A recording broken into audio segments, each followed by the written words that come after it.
J'aimerais juste que, dans le fond, on retrouve une connexion à la nature, puis une connexion à notre environnement qu'on utilise quasiment à tous les jours, qu'on voit quasiment à tous les jours, dont on entend parler à tous les jours. On est blindé d'images de partout dans le monde, fait qu'on a tendance à avoir envie de s'évader complètement, alors que juste à descendre en arrière de chez toi puis d'aller au bord de la rivière, tu t'évades déjà. Là. Quand tu vois ça, là, difficile de se dire que tu t'évades pas. Là.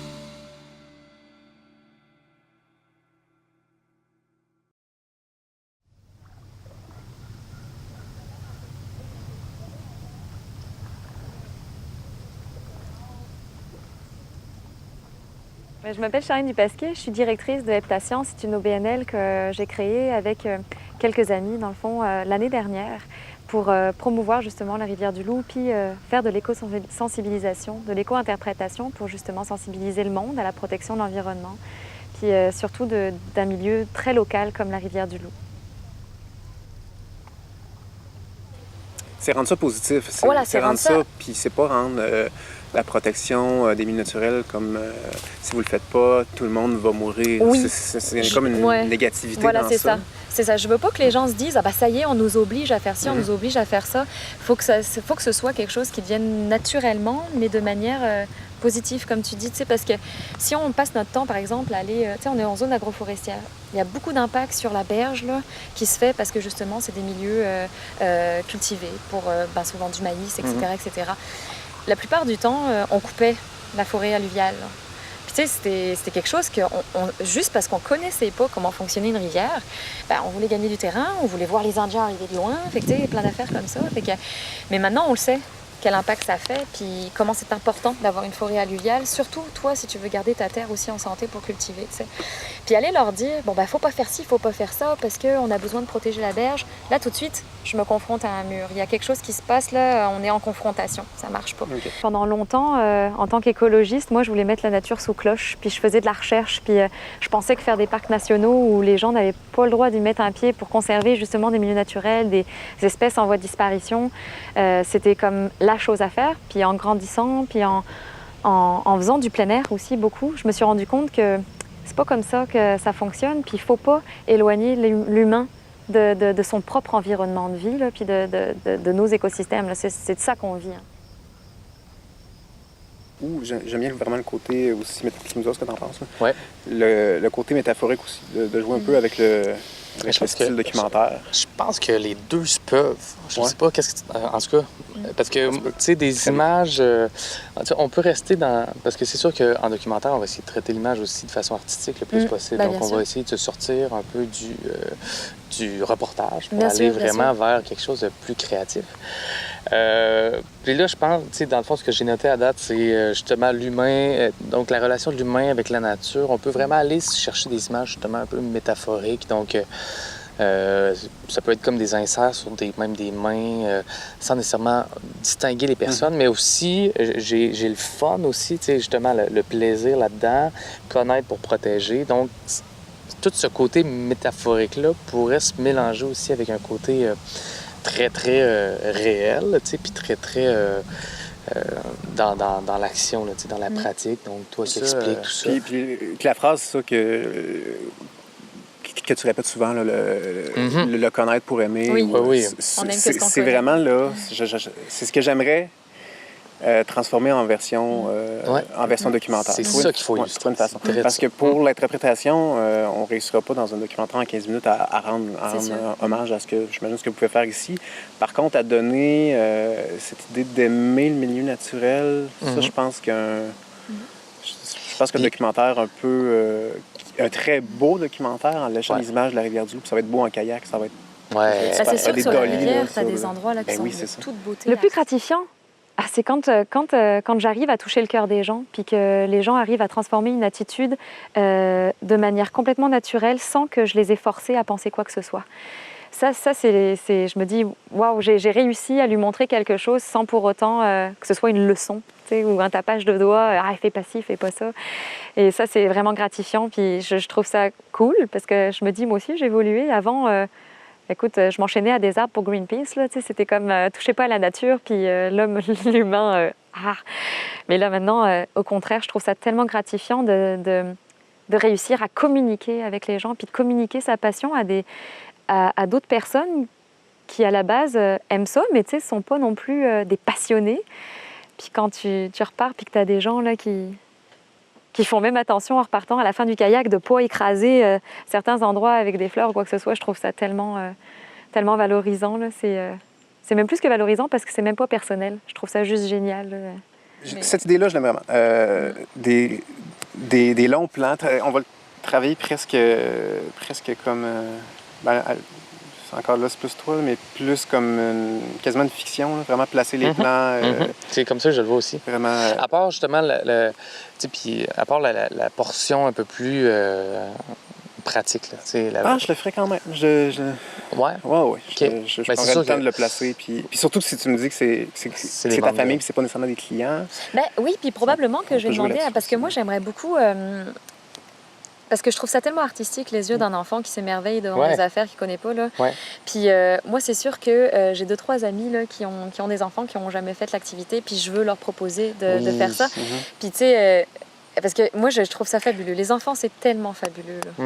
C'est les ambassadeurs de demain. C'est cool, ça. Oui. Ouais. C'est cool, ça, qu'il y ait des enfants. Oh, oui, il faut on peut rentrer un personnage là-dedans. Là. Vraiment, encore une fois, vraiment pas... Je veux pas qu'il parle puis qu'il fasse des backflips, là, mais juste à travers ses yeux, juste lui, de suivre comment il découvre la rivière. Oui, parce qu'il ne la regardera jamais pareil que nous. Puis là, tes plans de rivière deviennent un peu son regard. Ouais. C'est vraiment... on est un peu loin dans la métaphore. Certains enfants sont déjà allumés sur la nature parce qu'ils ont des parents qui les emmènent beaucoup dans le bois ou qui font beaucoup d'activités de plein air. Puis d'autres, comme on a eu des écoles de Montréal, puis ils savent même pas que le lait qu'ils achètent à l'épicerie, c'est une vache qui est dans le champ. Enfin, tu sais, on a vraiment toutes sortes d'enfants, en fait. Puis ils repartent avec un regard complètement différent sur leur environnement, mais du coup, ils ont aussi des attitudes différentes après. Fait que c'est sûr que c'est sur le long terme, là, mais non, on voit vraiment une différence. C'est vraiment merveilleux. Puis ils s'intéressent, puis c'est des proactifs, les enfants, maintenant. Puis quand tu leur donnes de l'interaction, là, ils y vont. Là. J'aime ça, les enfants, ça vient chercher justement le retrouver. Fait que c'est une rivière que tout le monde côtoie depuis qu'ils sont nés. C'est ceux qui sont nés ici, puis qui ne sont jamais appropriés. Pour plein de raisons, là, mais... puis là, il y a un enfant avec ses yeux d'enfant qui est émerveillé devant ça, puis par ça, on peut vraiment amener un regard nouveau là, sur la rivière. C'est la rivière qui coule, qui devient le parc des chutes, là, ça couvre du monde. Là, ah non, c'est énorme. Comment on traite tout ça, ça va être les yeux d'un enfant. C'est des moments, tu sais, un enfant aussi, c'est des moments. On va aller chercher des moments forts dans tout ça. Ce qu'il va falloir faire, c'est le placer dans une structure narrative, tu sais, assez précise pour que je puisse vraiment aller me chercher des images particulières que je veux aller prendre. Mais ça est-ce que pourrait être seulement la descente? Mais il faut qu'au final, on comprenne quand même bien, le connaître pour protéger. Donc, il faut qu'on connaisse. Ben oui, mais même si c'est pas plaqué, le connaître pour protéger, c'est pas... Je sais, il faut pas que ce soit trop plaqué non plus, mais il faut qu'on comprenne qu'il y a une évolution. OK, bon. Donc, plus il descend dans la rivière, plus il y a une évolution quand même. Dans la tête de l'enfant. Oui. Ben, j'ai pas forcément d'a priori, mais je pense que les locaux vont peut-être être plus interpellés par le milieu qui est vers chez eux, puis qui sont peut-être jamais vraiment plus intéressés que ça. En tout cas, j'espère que les locaux vont vraiment avoir un œil nouveau, puis peut-être se dire, peut-être ça vaudrait le coup que je descende un peu plus souvent à la rivière, puis, ou alors peut-être même les agriculteurs ou les gens qui sont vraiment acteurs de l'eau, les pêcheurs, les gens qui font beaucoup de tourisme, puis qui vivent dans la place, se disent peut-être « Oh, je vais peut-être faire ça différemment, je vais peut-être la regarder différemment, je vais peut-être aller demander des conseils ou je vais peut-être aller me renseigner avant de faire telle affaire sur mon terrain pour savoir si c'est correct, puis si ma rivière va rester belle derrière. » J'espère vraiment que c'est eux qui vont avoir le plus d'impact.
Il ne faut pas que les choses soient inaccessibles pour l'homme. Il faut que l'homme revienne dans son environnement naturel, qu'il retrouve une connexion, qu'il s'amuse avec elle, mais qu'il en prenne soin. Un peu comme on s'amuse avec son propre enfant. On en prend soin, on le câline, on fait attention à lui, mais on s'amuse puis on part faire des expériences avec lui. C'est la même affaire avec la nature.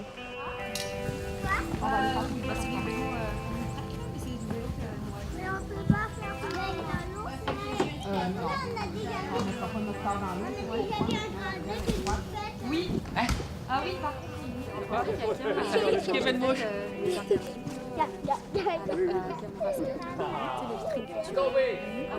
Est-ce que vous êtes pas mal prêts? Fait que cette rivière-là, elle a beaucoup de variations de débit. Puis c'est quand même une rivière qui fait un peu plus de 100 km de long. Et qui se jette où? Au fleuve Saint-Laurent. Oui, mais où? À Rivière-du-Loup. À Rivière-du-Loup, ça porte son nom, ben oui, effectivement. Et je vous invite à descendre en bas. Et on va faire un petit cours de formation sur le kayak.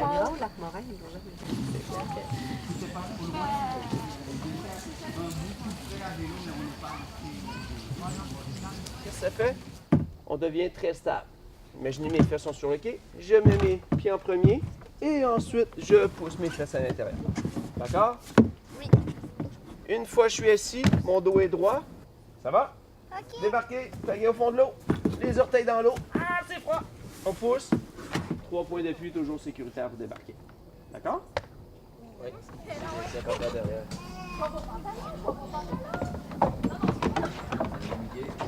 Tu mets devant? Ah.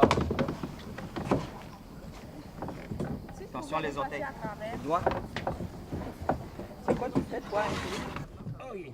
C'est toi le capitaine. Tu respires encore?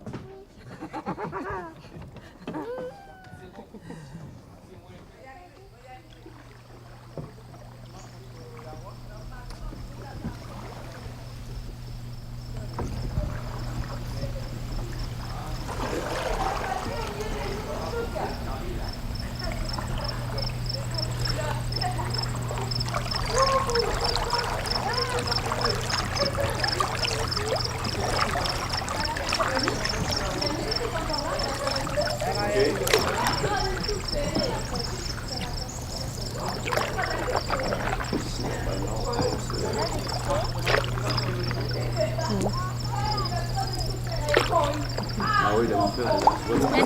tu penses qu'elle est polluée, toi, l'eau? Toi, tu penses qu'elle est polluée? Mais moi, je vais vous prouver que non. Puis comment je vais vous prouver ça? Charlie est allé chercher avec une de ses amies des petites bestioles. Je veux pas vous entendre faire « Ah, beurre dégueu », hein. D'accord? Parce qu'elle est tolérance zéro à la pollution. Elle aime pas ça, les endroits pollués, elle aime pas les produits chimiques, elle déteste ça. Fait que si on l'a sur la rivière, ça veut dire qu'on a une super belle rivière en santé qui n'est presque pas polluée. Ben là, elle est morte. Mais il y en a plein, puis on les trouve sous les roches. Elles sont bien cachées. Ben, elles sont mortes parce que c'est moi qui les ai récoltées. C'est sûr que pour la science, puis pour savoir si notre rivière est en santé, on a dû sacrifier quelques individus. Mais on l'a faite parce que c'est des espèces qu'on a beaucoup dans la rivière puis qui sont pas en voie de disparition. Fait qu'on s'est permis de le faire sur 1 ou 2 individus. Tu les vois, tes petites c'est celle-là, là-bas? Tu tournes un petit peu là-dessus pour voir tu regardes Oui, il y a des dessins d'animaux. Tout à fait, papa. Vous voyez?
Avec des petites griffes là.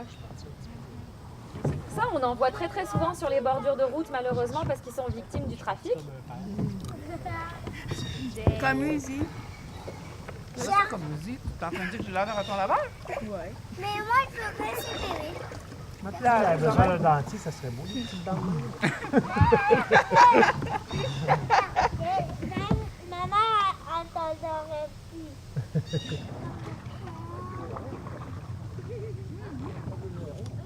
Non, ils sont un peu plus loin, les héros. Et ouais, on a un gros trou là. C'est du rat musqué. Le ram. Ouais. Puis là, ce gros trou là, c'est sûr que là, je le trouve un petit peu trop évident parce que la loutre aussi, c'est comme le castor, ça se cache des prédateurs.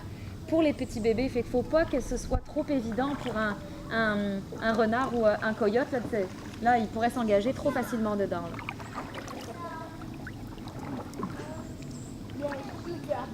C'est big, hein? Sous l'eau, oui. Fait qu'ils sont suffisamment nombreux pour que ce soit correct, puis en même temps, faire des trous dans le sol, ben ça aère les sols. C'est important, puis ça les fait drainer. On a de la compagnie. Ah, une aigle. Un aigle. Est-ce que quelqu'un a ses jumelles suffisamment pour voir si ce rapace aurait une tête rouge? Regardez là-haut. Attends, t'es en train de le tirer, tu dois faire. Là, moi, j'ai pas de jumelles, c'est difficile à dire qu'est-ce que c'est. Est-ce que tu as vu, Milan, les gros trous dans la rivière? Dans la berge? Il y a des gros trous. Ça, c'est la maison du rat musqué.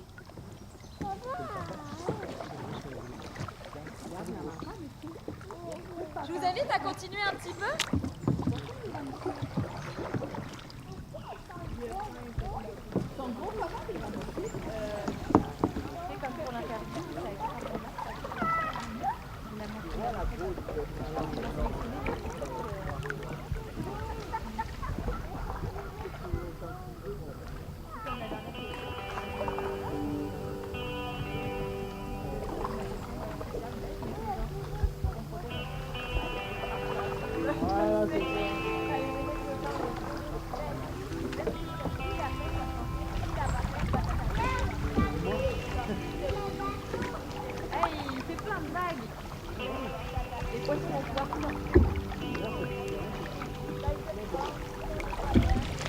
Un plat de fruits.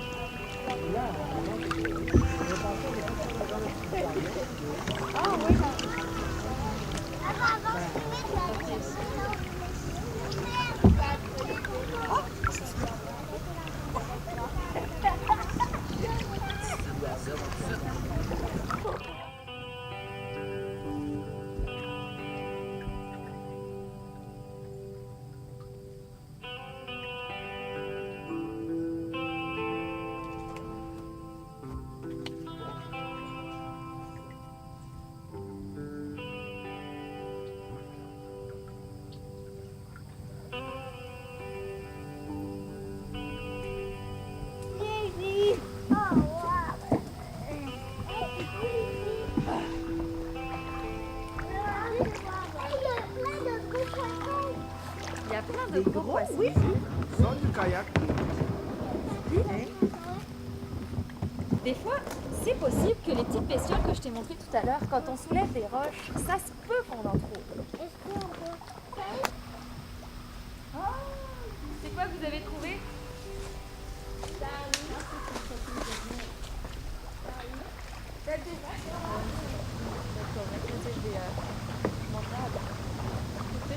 On n'a pas encore traversé les rails, on n'est pas à la moitié.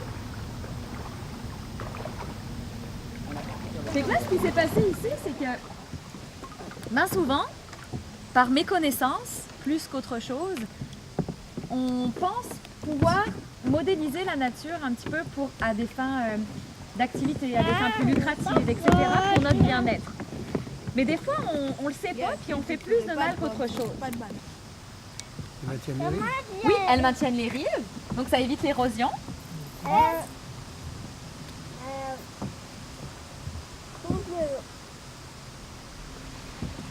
Ça fait de l'ombre aux poissons. Fait que oui, ça tempère la température de l'eau. Fait que ça permet de faire beaucoup de choses. Parce qu'il faut qu'il y ait du vent, puis, parce que le vent, ça permet à respirer, puis... Ouais, ben oui aussi les arbres, ça permet de faire de l'oxygène. Fait que oui, ça te permet de respirer. Ça apporte aussi des services qu'on appelle ontologiques. Fait qu'effectivement, quand on enlève la forêt alluviale, ben, on a un impact négatif sur la rivière. Fait que oui, on retient les berges, mais tous les autres services ne sont plus là. C'est parce que nous, il faut pas qu'ils montent dans la rue. Ouais. Mais tu sais, la plupart du temps, à la base, les agriculteurs, ils ouvraient beaucoup les rives pour voir les Amérindiens arriver. À l'époque, c'était pour ça qu'on faisait ça. Là, maintenant, on le fait pour gagner des champs, du terrain. Mais à un moment donné, on se rend compte que quand on enlève les arbres, qu'est-ce qui se passe? Avec l'érosion puis le débit de la rivière, ben, les berges s'écroulent. Fait que là, on perd encore plus de terrain au lieu d'en avoir gagné. Fait que maintenant, on commence à savoir un peu mieux comment ça fonctionne, un écosystème. Puis, on se dit, bon, on va essayer de reboiser plutôt que... Mais il y a encore beaucoup de...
Fait qu'on n'a comme pas le choix de protéger ça si tu veux que l'espèce humaine continue.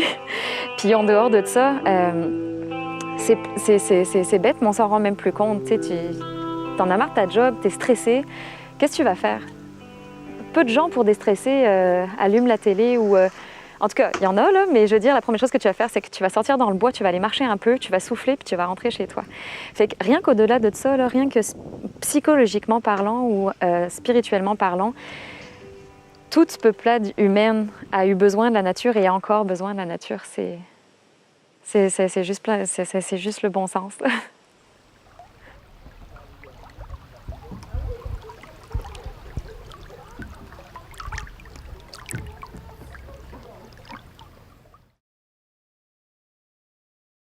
on est tellement occupés, tu sais, à faire d'autres choses, puis à travailler pour faire de l'argent, pour, tu sais, comme... C'est un peu la réalité, là, tu sais, d'aujourd'hui, là. Mais là, il va falloir que, tu sais, c'est ça, on prenne le temps de faire des conserves aussi, comme ils faisaient avant, là, tu sais, pour pouvoir faire en sorte que l'hiver, on puisse avoir, tu sais, comme des légumes de garde, puis tout ça. Finalement, c'est pas... Tu sais, je dis, ouais, c'est compliqué, mais c'est tout le temps comme ça, hein, tu sais, ça devrait pas. En fait, ce qui serait supposé être simple, aujourd'hui, c'est rendu compliqué parce que le système, il marche pas comme ça, en fait. Il est installé pour d'autres choses. Si on continue dans ce sens-là, par exemple, on va continuer à avoir nos rangs se vider. On va continuer à avoir nos villages se vider. On va continuer à avoir nos régions se dévitaliser parce qu'à un moment donné, quand le rang est vide, ben c'est le magasin général en bas ou c'est le Canadian Tire ou peu importe là, qui en souffre aussi parce que s'il n'y a pas de monde qui occupe le territoire, ben il n'y a pas de monde qui consomme dans les centres.